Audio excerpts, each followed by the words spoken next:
Who's our clerk for today? That would be Julie Gilliam today. Okay. She's Hi, filling Julie. in for Melody. Oh, great. Good afternoon, everyone. And we are recording now. Wait for a couple more people to join. Sure. We do have a quorum, but we can wait another minute or two. Okay. If anyone else joins.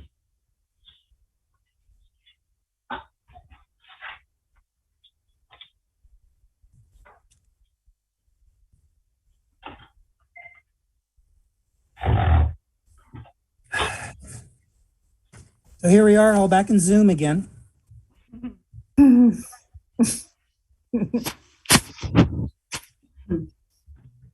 was saying better to be safe than sorry.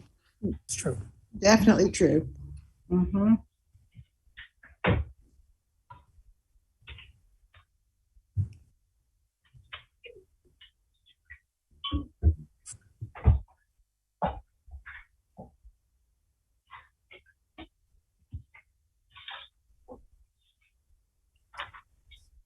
Well, okay, I think we do have a quorum, so why don't we get started?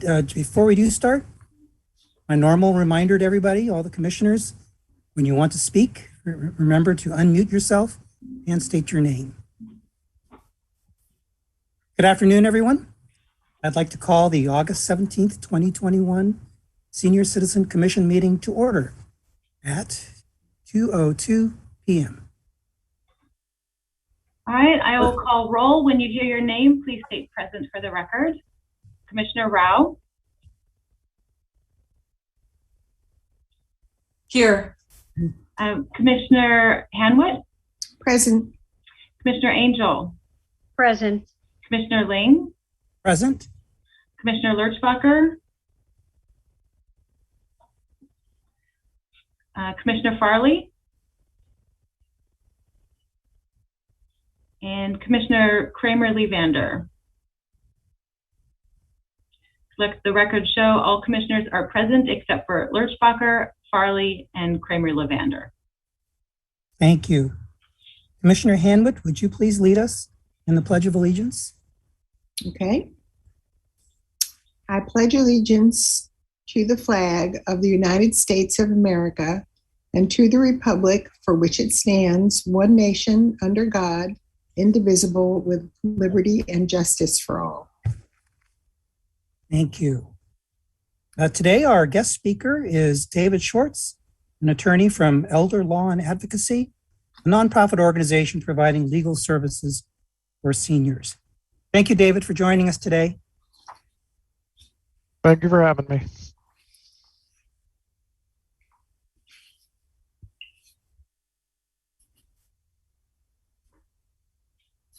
Go ahead and tell us a little bit more about yourself, and then go ahead and proceed with your presentation. Oh, I see. Sorry about that. That's all right.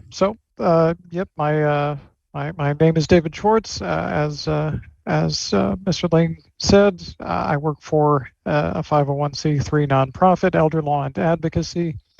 We've been around since 1979 as a nonprofit law firm. At this point, we're still doing all the law firm work. Another big program we do, not one I personally work in, but would be the HICAP program. Hopefully you have heard of HICAP. That is an acronym standing for Health Insurance Counseling and Advocacy Program. That program is part of the nationwide SHIP program, making sure I'm enunciating properly with a crisp P, not that other SHIP program. The SHIP program nationwide is Medicare counseling by free Medicare counseling by licensed, essentially trained Medicare counselors. My mother herself is a HICAP counselor here in San Diego. There's no charge for the HICAP program. There's no charge for any of Elder Law and Advocacy services, any of the services that we provide. HICAP operates both in San Diego County, throughout the whole county, and in Imperial County. Same applies for most of our legal side programs. So I do want to give a a short list because on the legal side, we do have plenty of legal sort of sub-programs. The big one, the one that does most of the funding for my job, is just called Senior Legal Services. The idea with Senior Legal Services is seniors who we define as age 60 and up, qualified just based on residence, age and residence. So anybody who's at least 60 and a resident of San Diego County or Imperial County qualifies. Income doesn't matter. Immigration status doesn't matter. It's just age and residence. With Senior Legal Services, there's not a hard line. We'd say there's issues we absolutely don't touch, with the exception of criminal law. That's something we just don't get into. Anything else, we provide basic legal advice and counsel. We do some legal document preparation. Just for example, the kind of things that are most common would be preparing power of attorney documents or advanced healthcare directive documents. We talk about estate planning, advise about estate planning. For the time being, for the last 3 years, we've stopped actually drafting wills, and a good 10 years before that, we stopped drafting trusts. Those are a little more specialized fields. They come with a lot more long-term liability, so that's something that we refer out for folks that are looking to create those documents, although we'll certainly triage issues if there are issues, and give some basic planning advice if people are just starting the path. We've got some specialty programs I definitely want to mention. We've got a nursing home rights enforcement program. That's one of the only ones where we're actively taking on litigation, where there's an attorney that's representing a client in court, typically for a longer piece of litigation. That is strictly situations where nursing homes anywhere in San Diego or Imperial counties have been typically violating any number of restriction or requirements, any patient's rights issues, patient abuse issues. That is something that we will typically partner with an outside counsel for and directly sue the nursing homes, in addition to what the counties, San Diego and Imperial counties themselves will do through, for example, the Ombudsman's program or county state licensing board will do in terms of fining the nursing homes. We've got an elder abuse restraining order program. That is another program where we go a little bit further than my program, the Senior Legal Services program, would go. For seniors who are seeking an elder abuse restraining order. For that, our own age qualifications kind of go by the wayside because the legal requirement for an elder abuse restraining order is age 65 or dependent adult, so there are exceptions, but that's one where our normal 60-year cutoff can't apply because the law requires higher. But for somebody who's seeking an elder abuse restraining order, we've got an attorney who oftentimes is just advising, but can provide fuller services up to and including representation in court for hearing, throughout any necessary hearings, and hopefully not any necessary follow-up, but if it's necessary, that too.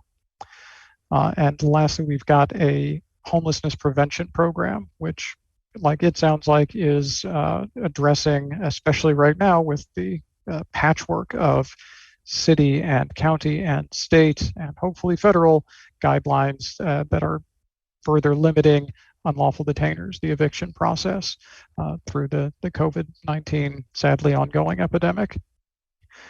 With the goal there, of course, like the name is to preserve housing for folks, and it's more on the social work side than we can usually get into. But if there really is no way to preserve the existing housing, to make sure that there's some sort of soft landing, some place the client can go, so they're not out on the streets. So one thing I will add on top of the Senior Legal Services program, the other program that I am a part of is the Caregiver program, which would be our exception to the age requirement. It gets us in all sorts of fun legal gray situations where with the Caregiver program, we are taking on still as a client a person who is at least age 60 and a San Diego County or Imperial County resident, but essentially assisting them through another client whose age doesn't matter for our program.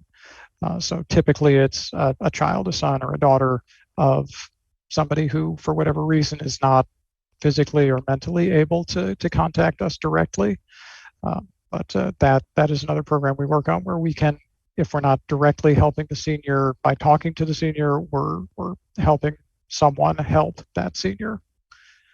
So it gets legally complicated, and I could go into a great long explanation, but it would be very boring, and I hope it's understandable from what I've explained. But for now, and I'm sure as this meeting got moved from in-person to online, it's for the same reasons. Elder law and advocacy has shifted for the last year and a half and for the foreseeable future to a no physical contact model. We have not been seeing clients face-to-face, or I should say in person, since March of 2020. We had previously been meeting folks at various locations, mostly senior centers, including, thanks to you, the Encinitas Senior Center.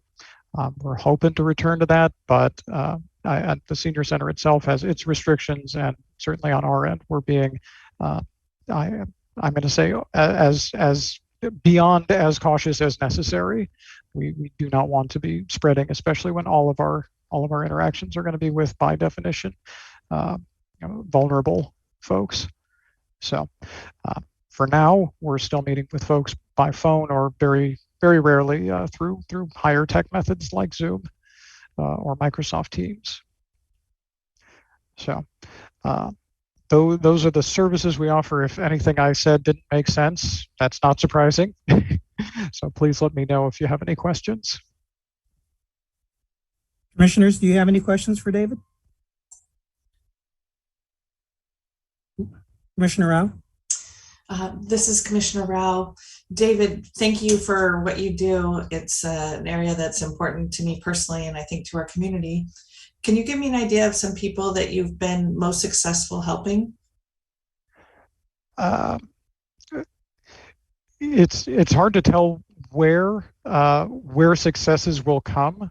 Just today, I found great success where essentially a negotiated cash for keys situation went far better than I ever could have hoped. We got somebody in exchange for moving out sooner than she had to, $10,000, which is definitely going to help dealing with moving expenses and a down payment on a new place, or deposit on a new place, I should say.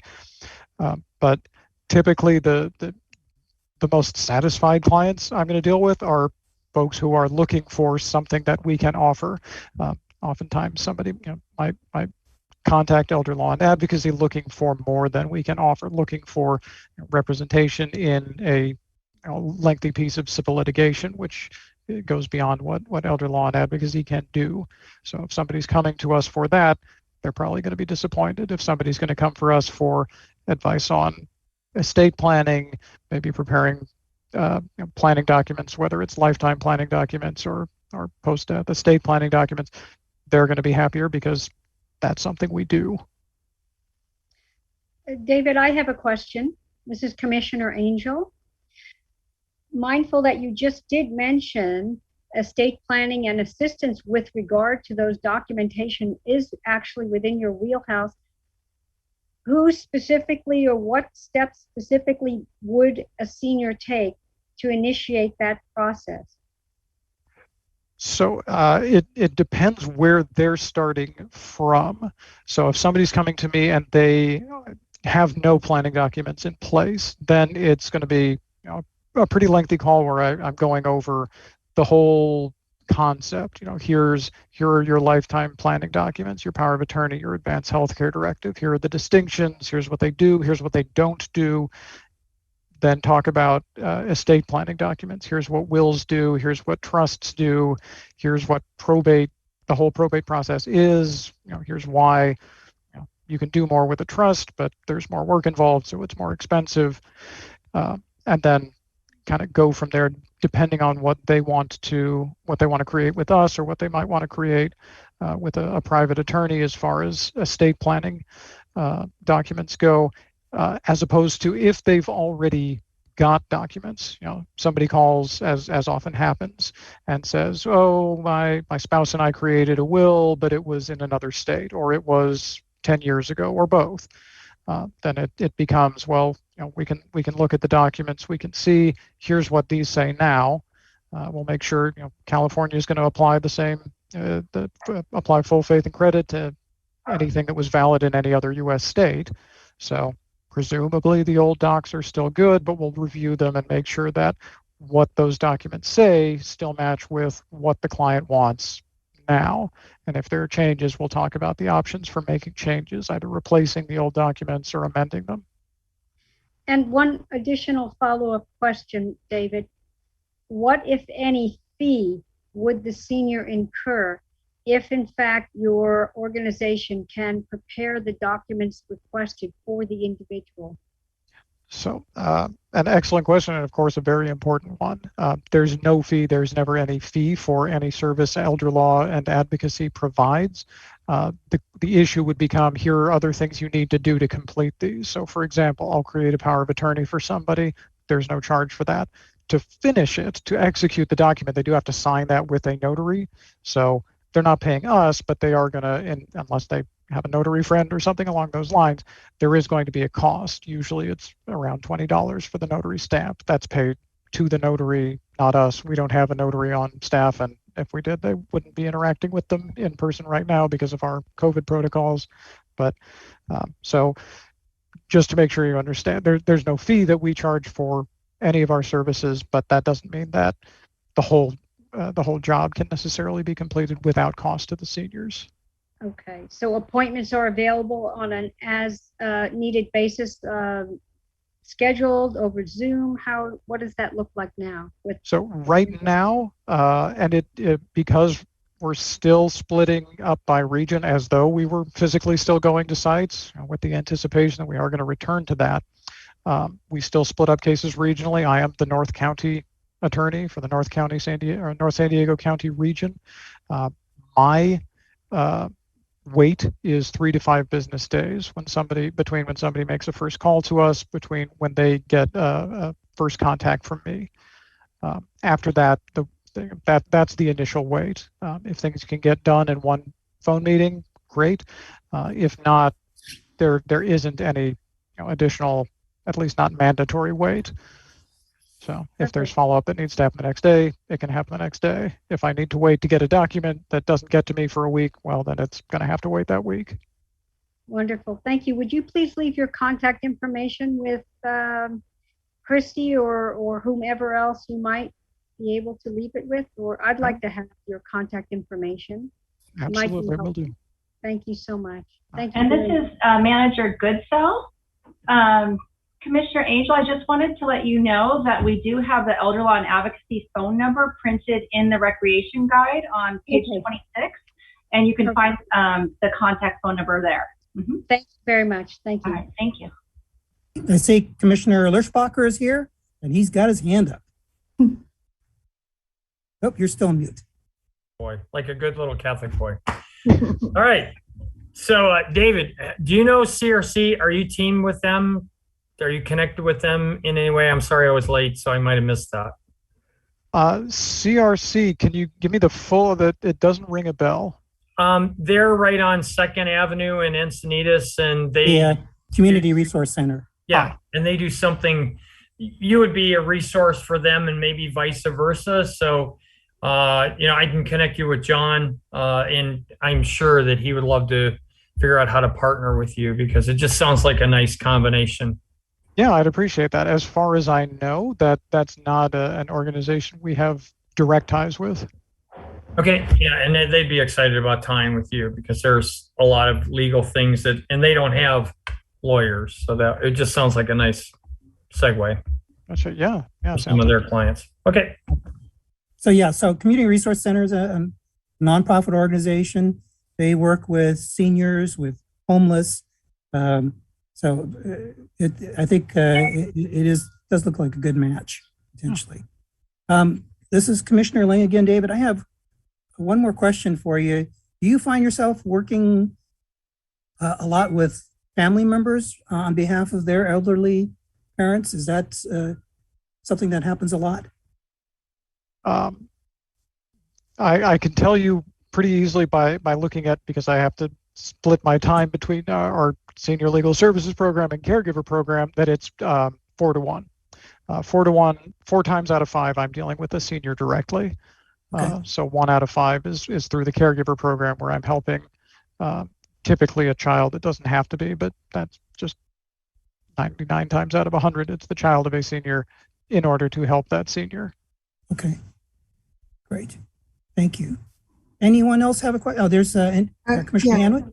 Commissioner Hanwit, I just have one question, and I was just curious to know whether you have a website that has all this information on it, so we can refer back to the website.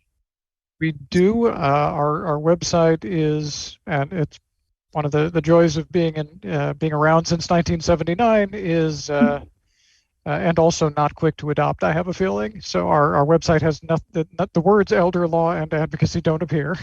Our website is www.seniorlaw hyphen, which isn't terribly helpful in a website often, SD for San Diego.org or .org. I believe we also own seniorlawca.org, which a later attempt by us to get that hyphen out of the way. Okay, thank you. Everybody good? David, thank you for taking the time to talk to us today. Gave us a lot of good information. Thanks again. Very well. Okay, that brings us to oral communications, possible direction to staff. We have one person signed up for oral communications. His name is Gerald Kessler, and we have no speakers for an agenda item. Okay. Do we want to hear from a public speaker?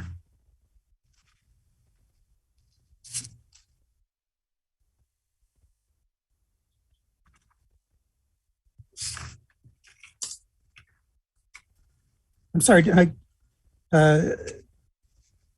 is the public speaker logged in? I do not see him logged in. Okay. Okay. I guess we can go ahead and move on then. All right. We'll move on. Nope. Here we go. Oh, here he is. Hi, I'm sorry. Can you hear me? Yes. Yes. Thank you. It took a half a second to unmute. I don't know. The signal just came. So, okay, very good. Thanks. I'm glad it. So, can I talk? Gerald, may I just interrupt for a moment? Just to remind you, you have 3 minutes to address the commission, and I will set a timer. When you hear the timer chime, if you haven't finished speaking already, then you'll know that the time is up. All right, I'll try to make it quick. Okay. Okay, hi there. I would like to bring attention to the senior community about the Staver project on Melba Road that is slated to put 31 homes on 6.6 acres based on the density bonus law and take down the beautiful tree line of mature Torrey pines and an additional 210 tree and demo that beautiful historical home built in 1938. This environmental nightmare project will impact the entire neighborhood. Included in that are many longtime residents and seniors who have found this so depressing they had to seek medical attention. This project is next to the last rural horse farm in Encinitas, the Boys and Girls Club and Garden, Oakcrest Middle School, and Oakcrest Park, along with Encinitas Community Center. As you know, the Staver property has been greenhouses for many years, and the soil is filled with toxins and pesticides. The second submission to the city has no real way to remove these toxins. The plan is to drain it onto Melba Road. I'd also like to mention that Bethlehem Lutheran Church and preschool, sorry, my son. Anyway, his preschool has already had water damage from the most recent housing project on Melba, which pushes 20 homes into that small cul-de-sac, this is also next to the proposed Staver projects. I have recently stumbled across the fact that the Oakcrest Park, which is adjacent and near to the housing project, has home to many rare and endangered species, such as the California gnatcatchers, the iconic Del Mar manzanita trees, and the Baccharis Vanessa shrubs. I've been asking the city and the county and any other nonprofits to help the neighborhood raise funds to purchase the property and preserve it and restore it. Perhaps it could be an annex to the amazing botanical gardens, which are county run. But I recently learned that our funding for this open space may have been moved to help run the Lucadia streetscape. If that is the case, we should have funding moved over for infrastructure funds. I'm no accountant, but I know that open space has not been purchased by the city for many years. This would be an ideal location for an open space based on the proximity to all organizations I mentioned. I saw that there's a lawyer speaking today about elder advocacy and thought this was relevant to the current situation our senior community is dealing with in our neighborhood. Thanks for listening.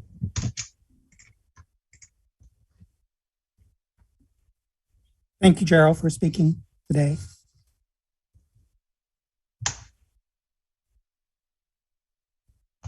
Shall we move on to changes to the agenda? Clerk Gilliam, do you have any change? Are there any changes today? There are no changes.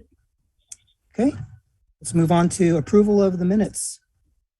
Seems like it's been a long time since we've had a meeting.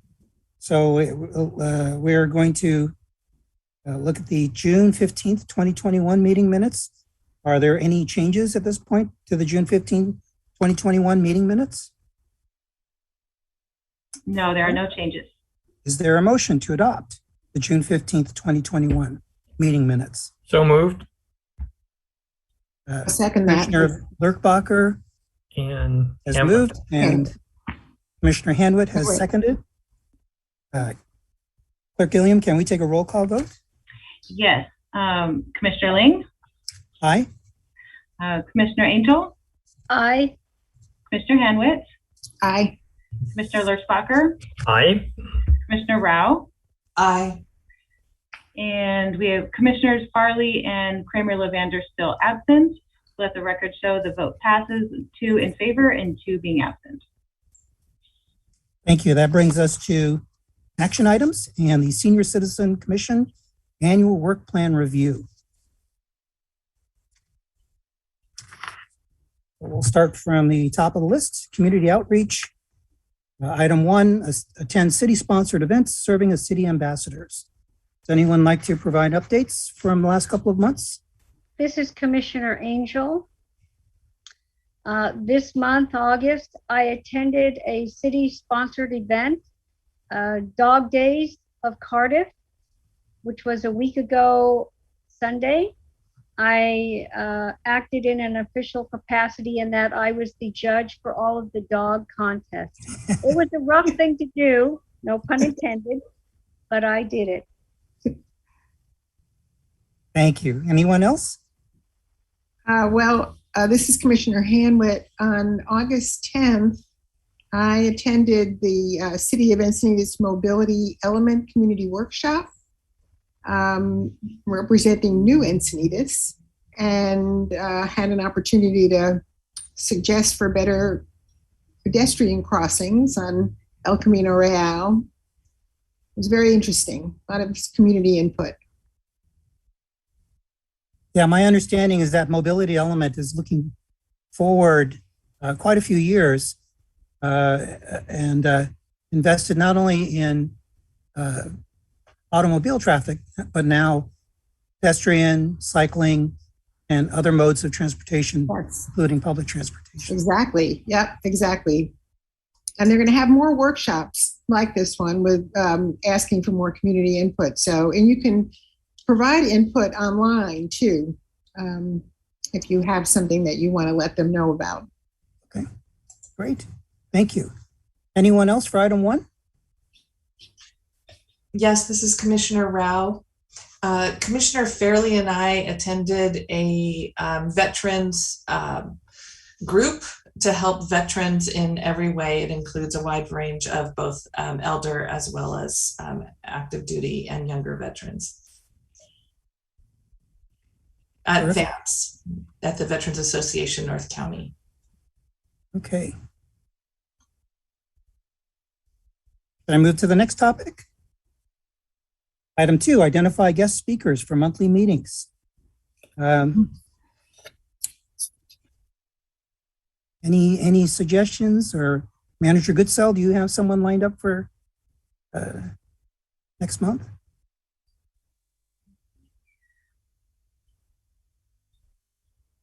I do have someone lined up for next month.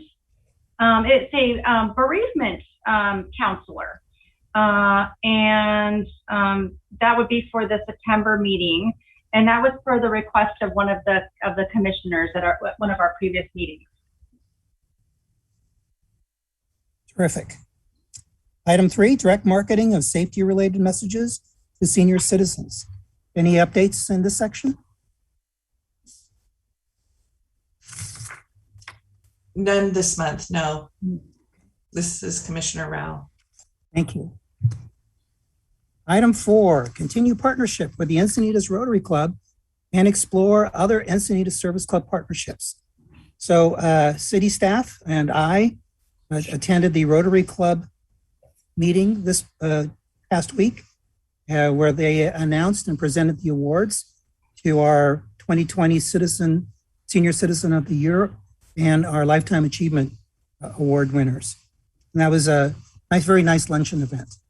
But I think we have some new changes coming around the corner for this.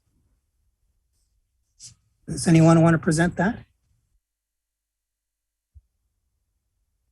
Can you say, this is Commissioner Angel, can you say more about what you mean as far as new changes? My understanding is we're changing the forms and some of the guidelines. Yes, okay, right. I'm happy to, this is Commissioner Angel, I'm happy to speak to that. So I was part of an ad hoc committee to just look at the form and update the form as far as the Senior Citizen of the Year, and then have a Senior Citizen Lifetime Achievement Award. Apparently there had been some confusion previously with the one form. And I believe we now will have 2 separate forms, and correct me if I'm wrong, Christy? That is correct.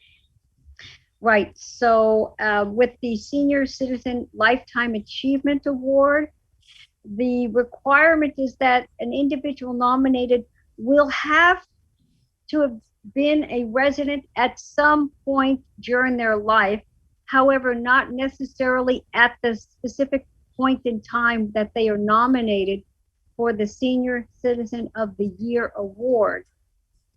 However, the Senior Citizen Lifetime Achievement Award, however, the Senior Citizen of the Year award still will require that the individual be a resident for that period of nomination of the city of Encinitas.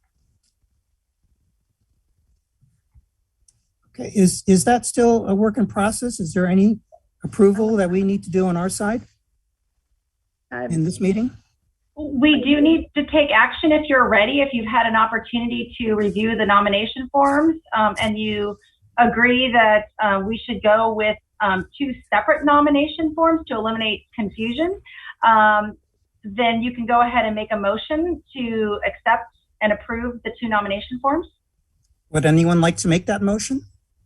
This is Commissioner Angel, and I will make the motion that the changes to date, specifically having 2 separate nomination forms, be be approved as presented.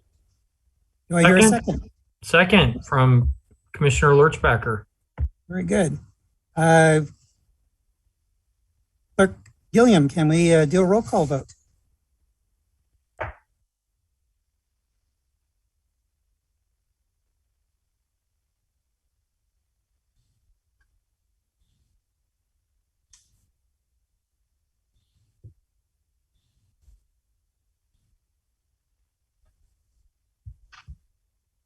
Can we, is the Julie, clerk, can you hear us? Yes, I'm sorry. I was talking. I didn't realize I was muted. we all do that. Yeah. So Commissioner Ling, I'll call for your vote first. Aye. Commissioner Rao, Aye. Commissioner Hanwit, Aye. Commissioner Angel, Aye. and Commissioner Lurchbacher. Aye. Let the record show it passes with 5 in approval and 2 commissioners being absent. Okay, very good. We're on to item 5 in our work plan. Enhanced senior programs, including computer assistance, Feeding Fit Club, baby boomer offerings, such as a Boomers Club. Any updates for the last couple of months? This is Commissioner Angel. I don't have an update, but I do have a query, and this is probably to Christy. My understanding is that the city had reached out once again to the director as far as the Feeling Fit Club and the MOU, Memo of Understanding with the city. And I'm wondering if there's any updated status regarding that. There's no updated status. It's still under review by the County of San Diego. And they said it's quite a process. Okay. So there has not been any additional information received. Okay, thank you. You're welcome. All right, next item. Explore intergenerational programming in collaboration with the Encinitas Youth Commission and other service organizations. My understanding is the Youth Commission is just coming back online after their summer break. And in the meantime, myself, Commissioner Farley, and Manager Goodsell met with Pam Plimpton, who was a speaker last time, of intergenerational programming of AIS County of San Diego. And he asked for her input and advice on how best to make changes to the draft survey and discuss opportunities for the kind of programming that we're looking for. So the latest update is it's still a work in progress. We are still trying to come up with a version of the survey that meets all the stakeholders' approval before we can move forward. Next steps would be, once we have approval, to resume interacting with Youth Commission, and then also to share the survey with the other commissioners before we release to the public. So keep your fingers crossed. Item 7, explore practices and policies of other jurisdictions in the county and at the state level. Any updates?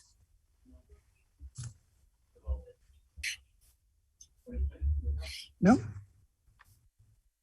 And then item 8, research grant opportunities for Encinitas senior programs and submit proposals as needed. Well, this is Commissioner Hanwitt, and I have an update about the AARP grant. And unfortunately, we did not receive funding from AARP. Evidently, they got over 3,500 applications. So in my mind, it was no surprise that they didn't fund our program, but that doesn't mean that we're just going to forget about it. I'm exploring other options right now, looking into a Walmart community grant and seeing whether or not we'll be able to apply to them. And I have a couple of other thoughts that where we might also be able to get some money. Thank you. Mm-hmm. I believe that brings us to the next item on our agenda, informational items. Manager Goodsell. Okay. Yes, thank you, Chairling. So I'm pleased to announce that Tanya Rosas joined the Recreation Division on August 9th, and she's our new program assistant at the center. So she's going to be responsible for facility reservations at both the Community and Senior Center and at the Encinitas Library for the community room. And her education background is in business administration. She has a lot of experience in customer service and scheduling, updating calendars, and information technology. So we're thrilled to have her on board. With that being said, we're still in need of filling several part-time positions, including nutrition assistants, kitchen assistants, van drivers, several recreation services assistants, and recreation coordinators. We're also seeking contract instructors to teach classes at the center for youth and adults. I wanted you to know that at the Community and Senior Center, there's now a mask mandate, and that went into effect again on August 2nd. So all patrons visiting the center and participating in programs need to wear a mask regardless of their vaccination status. And this, of course, goes for staff as well. And then due to this, we've postponed our senior dances until further notice. The fall recreation guide was posted to the city website on August 5th, and the residents received the brochure in the mail on August 7th. Registration began on August 9th for programs that are going to take place October through December. And if you've had a chance to view the brochure, you're going to notice that with the fall senior programs, they shifted from virtual programming to back to in-person. So that'll be a nice change, and there'll be socialization for the seniors in person. We served 741 meals during the senior nutrition program in June, and then we dropped to 372 in July. So I think there's still several seniors that would prefer to stay at home and not come to a facility in fear of COVID. So our numbers have significantly dropped. There was a total of 189 senior program participants in June and 193 in July. The May 5th through June 30th Silver Age Yoga at the Oakcrest Park had 24 participants registered, and the July 7th through August 25th class is full with 35 participants. The CRC is currently providing services to 38 individuals, and this is through the Encinitas Senior Center MOU with them, and these participants have engaged with the CRC for support and guidance around housing stability, food insecurity, assistance with applying for Medi-Cal and other public benefits, as well as transportation. And we have had a very, very busy summer. Staff has been working diligently to provide all kinds of programs and camps for youth. We've served 3,589 youth participants through our programming this summer. And that concludes my report. Do you have any questions for me? Manager Goodsell, is there an opportunity to move some of the activities that are currently indoors to outdoor spaces around the community center? We do have the new patio space out back. So for classes that don't require a lot of space, they can shift. In fact, during the lunch hour, we are utilizing that space if somebody wants it to have their lunch outdoors if they feel more comfortable. So that space is definitely available. Mm-hmm. That's good to know. Thank you. Mm-hmm. Okay. Moving on to the next agenda item, I believe there are no commission member initiated agenda items today. Is that correct? That is correct. Okay, so next item, future agenda items added by commission members. These are items that need to be added with consensus of 2 or more commissioners. Are there any items we would like added to the next meeting agenda? No? Next item then, commission reports. This is a roundtable for all commissioners. Does anyone have information to share regarding senior citizen related topics? This is Commissioner Hanwitt. I did attend a webinar on July 8th that was on aging. It was an aging and disabilities conference. And once again, it was a review of the master plan for aging. It was put on by 4 counties, not including San Diego County, but it's just interesting to continue to get more and more information about the master plan and the changes in budgeting in the state to meet the goals of the plan. Okay. Commissioner Rao, did you have your hand up? Is that from before? No? Anyone else today? Okay. I would like to proceed then with adjournment. The August 17th, 2021 Senior Citizen Commission meeting is now adjourned at 2:44 p.m.